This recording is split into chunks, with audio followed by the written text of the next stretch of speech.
We had a client that we worked with, and she was really struggling with profitability. She kept raising tuition. She actually did 3 tuition increases within a 15-month cycle, and she still could not catch up.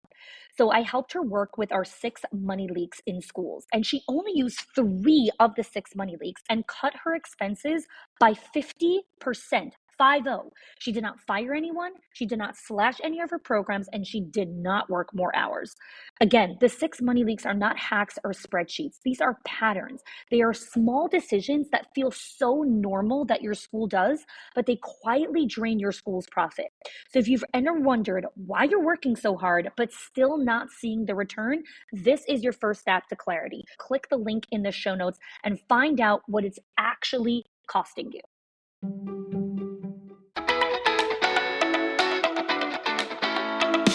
Welcome to the Schools of Excellence podcast, where we have conversations about education, leadership, and building a school of excellence. The goal on this show is to bring you clarity, up-level your mindset, and give you practical strategies and inspiration so you can show up with confidence and trust your decision-making. I'm Chani Wolshansky. I'm a mom of 4 under 10, a former New Yorker, and been in the early childhood field my entire life. And I'm so grateful that you've joined me for this conversation.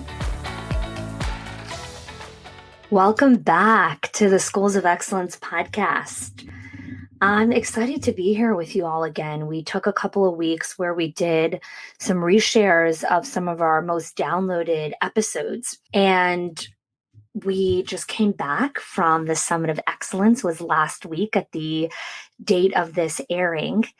And I am so grateful for so many of the things that happened at the event. And I'm going to be recording a separate episode sharing the insights, some of the patterns and conversations that happened at the summit.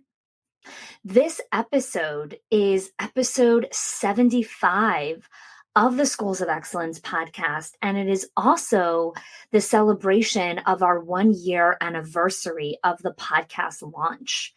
And I'm excited to dig into today's episode where we're going to be talking about why I started the podcast. I'm going to share a little bit of insight and understanding how I create the content for this show, and giving you some insight into why we choose specific topics and just a little bit of the ins and outs around it.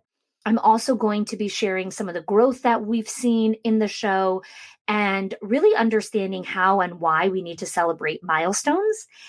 And I'm going to be talking about some of our goals as we enter the 2nd year of the Schools of Excellence podcast. So thank you so much for being here with us. So let's get started with the initial drive of why I started the podcast a year ago. So ever since I was a little girl, I always wanted a talk show. I always wanted a place where I can talk and share my message. I always had a lot to say.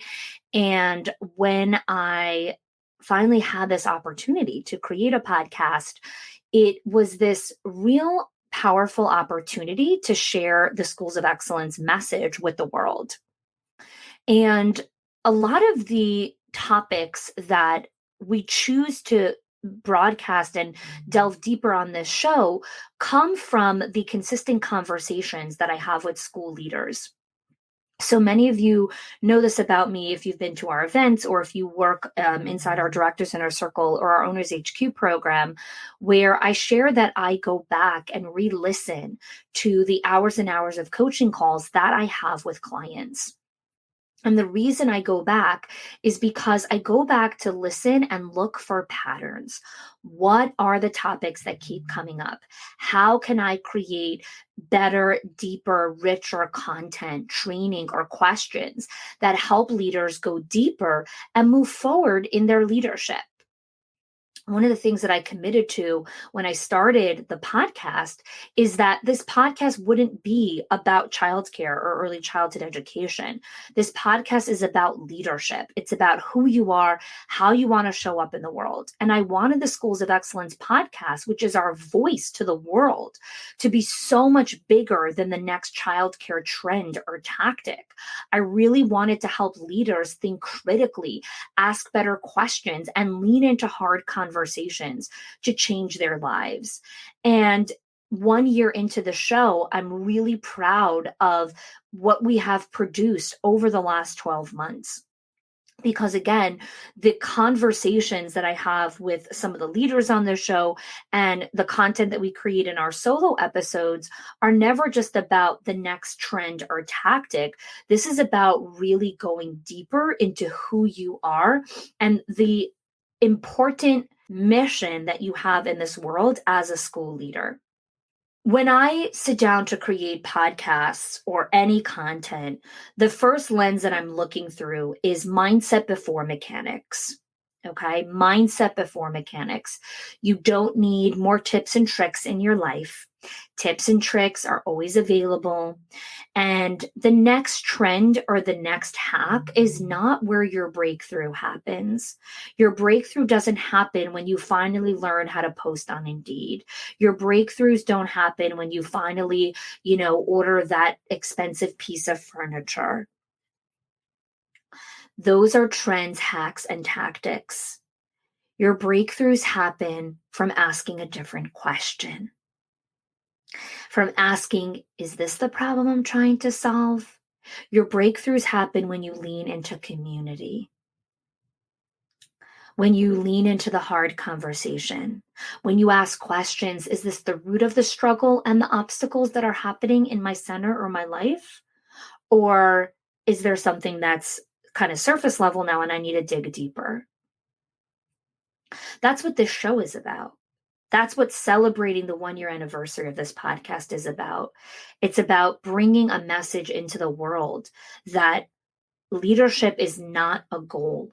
It is not about the next trend or hack. It's a practice. It's about who you are and how you want to show up.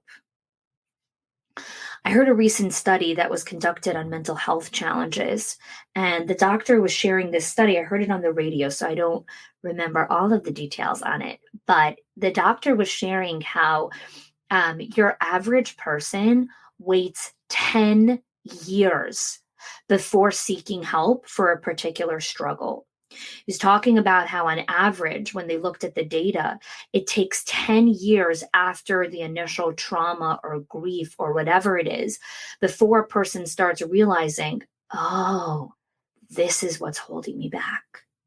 This is why I keep getting stuck. This is why I keep sabotaging. This is why I can't get out of survival. This is why this pattern keeps repeating itself. 10 years. And so much of that is we're seeking the next hack and tip and trick, and the pain is so deep and the pain is so strong that we just want it to go away. So we jump after, the next trend because maybe this is going to be the thing. But when we're playing the decades game and we're struggling with something, don't look for the next hack. Look at it from the mindset of, I'm playing the decades game, which means I need to understand what's really going on here.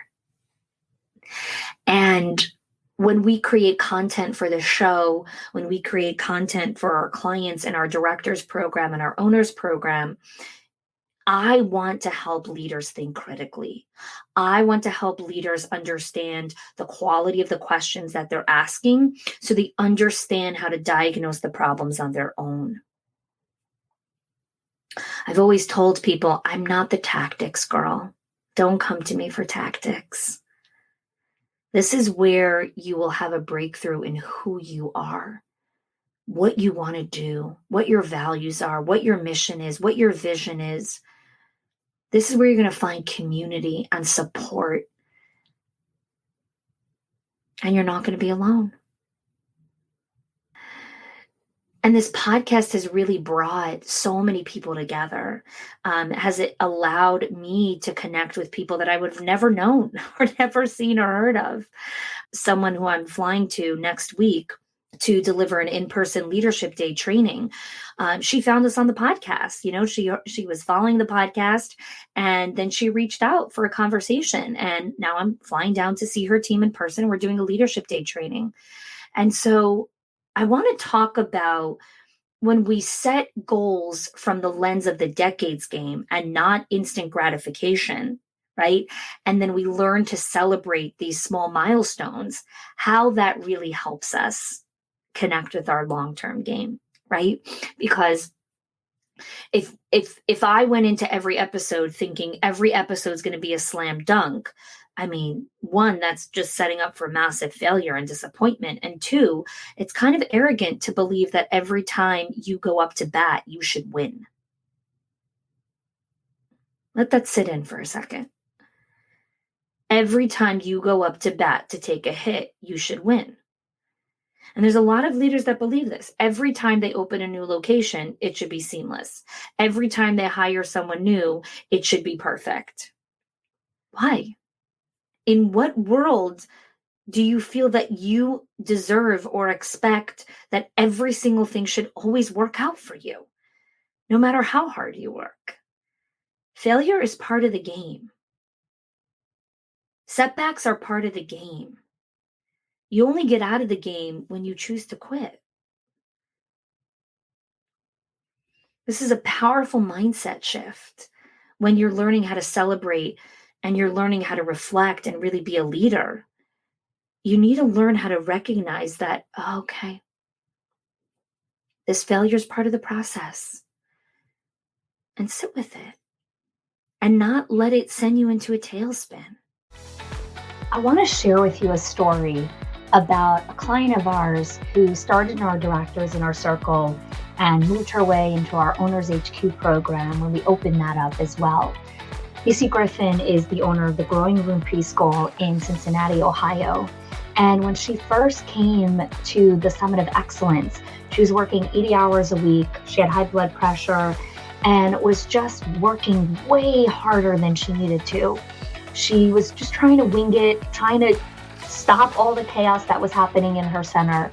But the biggest thing she was really looking to shift was the culture around turning her center into a career for her teachers and for them to stop looking at their jobs as being babysitters. She wanted to raise the standard. She wanted to create a culture where people were proud of where they went to work.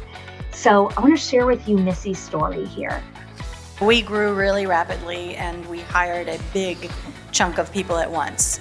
And I had never really done hiring. I had a one-room school for 17 years. I thought I could just wing it and figure it out as I go. And so I made tons of mistakes, made a mess, was operating out of fear of not having employees and not being able to make payroll and losing students and things like that. And my school was excellent, and it was, and it always had been. We had a great reputation. We were growing so rapidly, and I was ruining it, and that was killing me because that was my baby.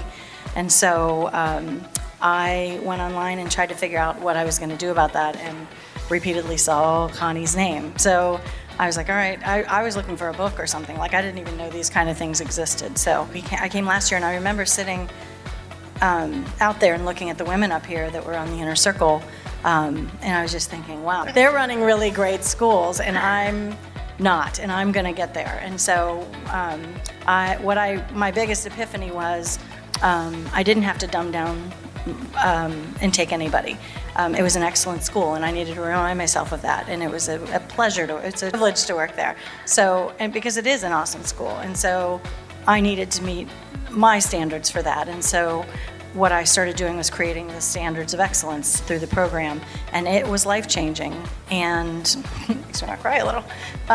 And so I realized that just like with our kids, we set high expectations for them, and when they meet them, they're proud of themselves. And I don't know why that didn't sink in, but as soon as we set the standards high for the teachers and told them crystal clear what they at least had to meet, then they all kind of rose to the challenge, and they all think of it as a career now, where it was, like I had one teacher tell me it felt like babysitting, and I was like, oh, ouch. Not that that's like a bad thing, but I mean, that's not what I'm running here. This is a school of excellence. Yes. And I knew it, but I couldn't get it across to anybody else. So what I needed to do was quit not raising the bar for them. And as soon as I did, it was like overnight almost. They, we had them sign their standards, and they instantly rose to the occasion. And my life went from chaos and crazy. Like, my blood pressure had gone up. I hadn't seen my husband in a month. Like, it was crazy. I was working like 80-hour weeks and still failing. And I couldn't do any more than I was doing. I was just doing it wrong. So now I'm working half as much My blood pressure's down. It's amazing. So this group of women that I was so excited to watch and observe, and I was so envious of, I can't believe I'm sitting up here. You may have found yourself nodding your head or just taking a deep breath when you heard Missy share her story. You may resonate with parts of it, and part of it may be your life right now. And I want you to know that Missy's story isn't unique or special. It's a story of thousands of school owners who are struggling to really get out of the chaos and get out of survival and really learn the systems, the processes, and most importantly, the mindset to be a leader and build a school of excellence. So if you're interested in learning more about our Directors in Our Circle, our Owners HQ program, I invite you to apply. Our link is in the show notes. The reason we have an application process is because this group is a small, curated experience of owners and directors who are really committed to their growth, to the pursuit of excellence, and to building long-term sustainability, legacy, and profit in their schools. I look forward to seeing your application, and I hope you join us. So let me take you a little bit more behind the scenes for some of the growth that we've seen on the show. Over the last 12 months, we've had over 35,000 downloads and 75 episodes to date. This is our 75th episode. And a lot of times people ask me, how do you get growth? How do you really grow something? And I have so many ways that I look at growth. But with the podcast, I want to talk about how we look at growth. One is be patient. Recognize that you're going to take a lot of hits, and some will be a home run and some will tank. That is part of the process. This podcast is part of my legacy that I'm building. Every episode that I create will live forever on this show. And as I create content week after week, I'm building a giant body of work that will live forever. My grandchildren, my children, my great-grandchildren, God willing, will be able to listen to this show.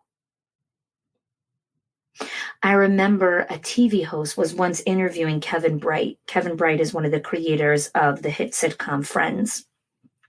And he asked Kevin, what makes you most proud of what you created with Friends? He was one of the executive producers and writers. And he sat back for a moment and he said, knowing that when my grandchildren stay home from work or stay home from school when they're sick or just on summer break, just knowing that they're going to watch Friends and they're going to laugh. And I was part of creating that. That makes me most proud.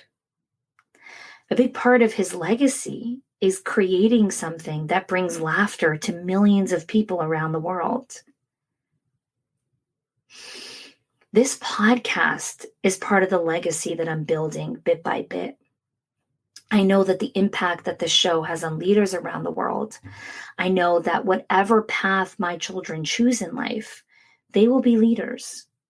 And I hope that they tune in to find hope and inspiration. And I'm grateful to be able to have created a platform to have these conversations.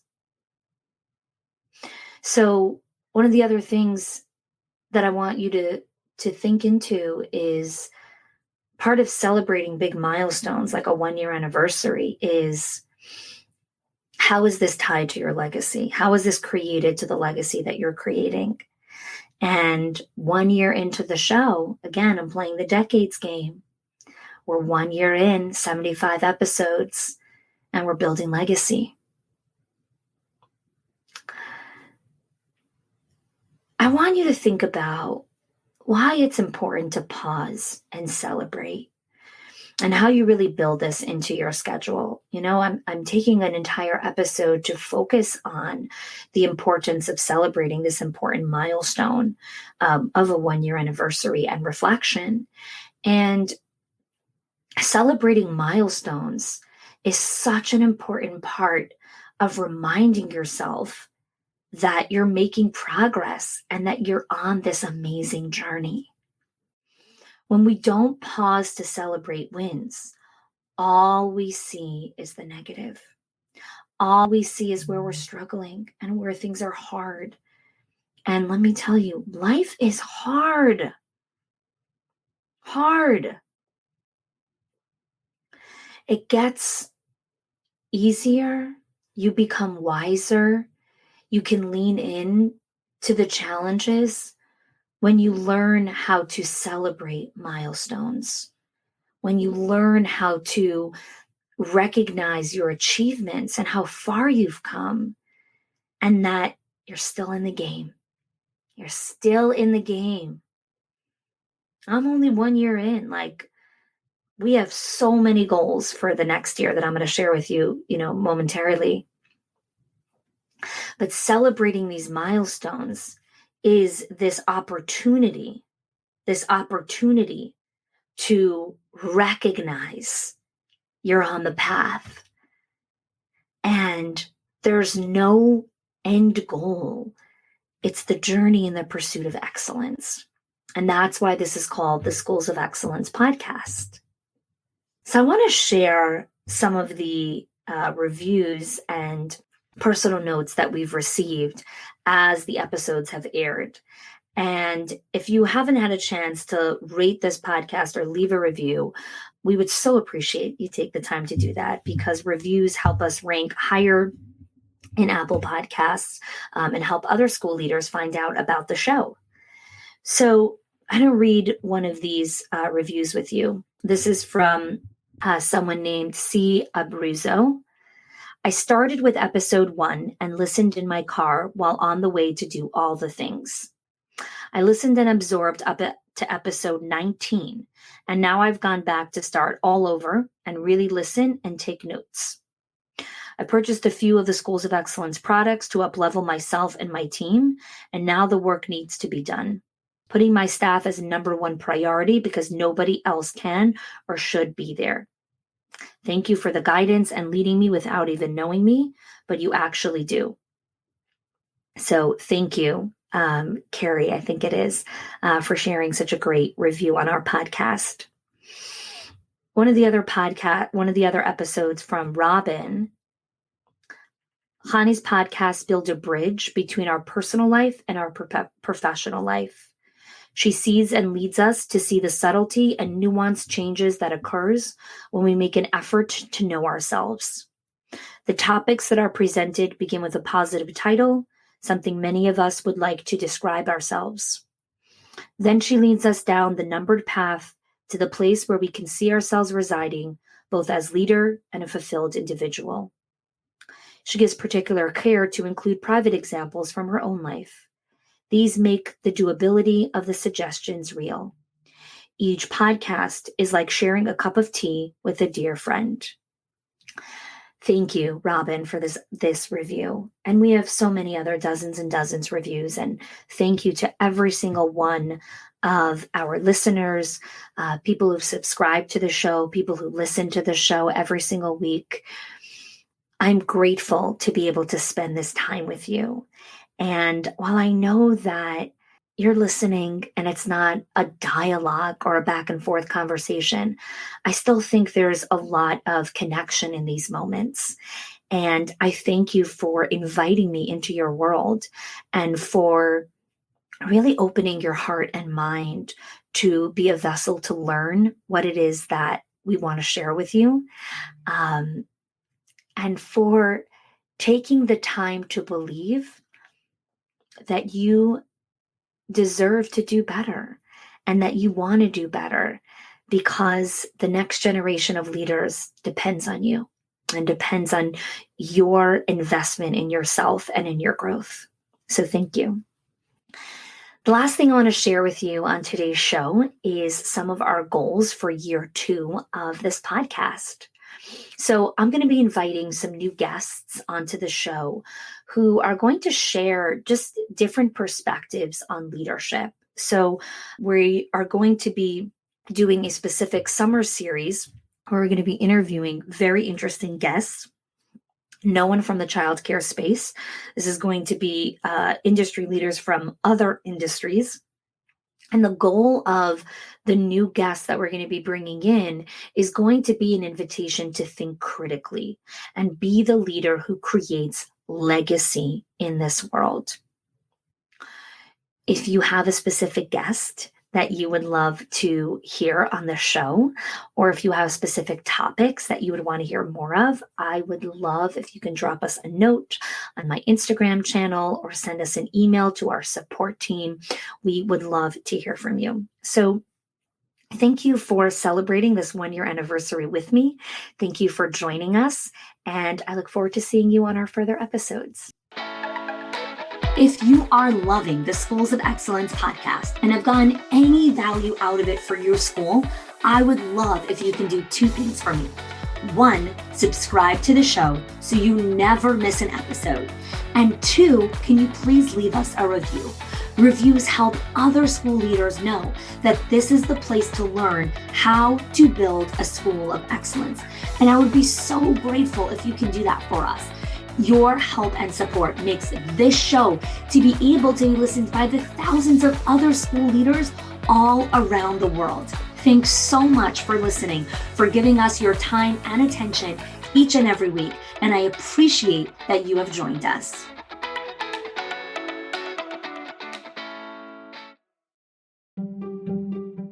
If your accountant has ever told you to cut back on professional development or slash your teacher appreciation budget or your staff development budget just so you could stay afloat, or has told you, hey, you probably can't go invest in that program, please listen. The problem is not that you're spending too much money on your people or yourself or your investment or your support system. It's that your school has invisible money leaks that are draining your profit, leaks that no spreadsheet will ever catch or accountant. So I created the 6 money leaks of schools that show you the 6 core areas that schools lose money every single month without realizing it. If you close even one of them, your profits will start to soar without sacrificing your team. Go get it now and stop blaming the things that are actually building your school.